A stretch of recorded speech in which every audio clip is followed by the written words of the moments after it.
তুমি 31st নাইটে কত টাকা খরচ করেছো? শর্ম, এই লজ্জা ছেলে, তোমার দিকটাকে, তোমার নীতিকে, তোমার টাকাকে কবর দিতে এসেছি। তুমি আতশবাজি করছিলে না, পটকা ফুটাচ্ছিলে না? তোমার লজ্জা আছে? তোমার বাপের লজ্জা আছে? তোমার মায়ের লজ্জা আছে? তোমার বংশের লজ্জা আছে? তোমার 14 গোষ্ঠী লজ্জাহীন বোকা ছেলে।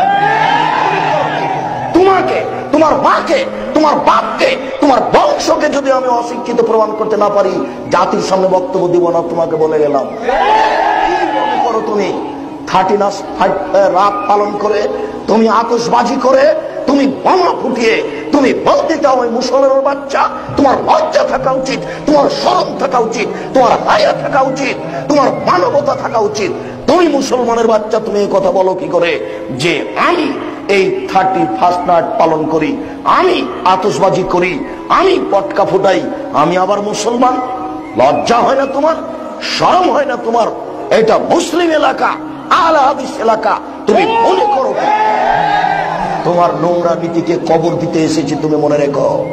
তোমার নোংরা নীতিকে কবর দিতে এসেছি, তুমি মনে রেখো।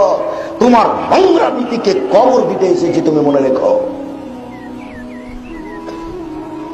সম্মানিত উপস্থিতি, আপনাকে আমি অনুরোধ করে বলছি, আপনি আমার দিনী ভাই, আপনার সাথে আমার কোনো শত্রুতা নেই, আপনি আমার কাছের ভাই। আপনার আমি কল্যাণ চাই, মরার পরে জান্নাত পেতে চাই, আপনার জন্য জান্নাত চাই, আমার জন্য জান্নাত চাই, ইহকালে সুখে শান্তিতে বসবাস করতে চাই, কবরের শাস্তি থেকে মুক্তি পেতে চাই, কিয়ামতের মাঠ থেকে মুক্তি পেতে চাই, জাহান্নাম থেকে বাঁচতে চাই। আমি তো আপনাকে বুঝাতে পারিনি কবর কি জিনিস, আমি তো আপনাকে বুঝাতে পারিনি কিয়ামত কি জিনিস, আমি তো আপনাকে বুঝাতে পারিনি জাহান্নাম কি জিনিস। বুঝাতে পারলে হয়তোবা আপনি পাপ থেকে বেঁচে থাকতেন। এই ছেলে, একটা কথা শোনো তো ভালো করে।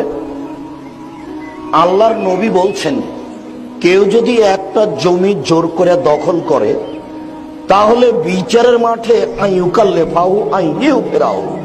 আল্লাহ তাকে বলবেন যে তুমি এই জমিতে খনন করতে থাকো, খুঁড়তে থাকো, খুঁড়তে খুঁড়তে খুঁড়তে হাত্তা এবলগা এলা সাবিন, খনন করতে করতে যখন 7 জমিনের নিচে চলে যাবে, তখন এই 7টা জমিন তার কাঁধে ঝুলিয়ে দেওয়া হবে।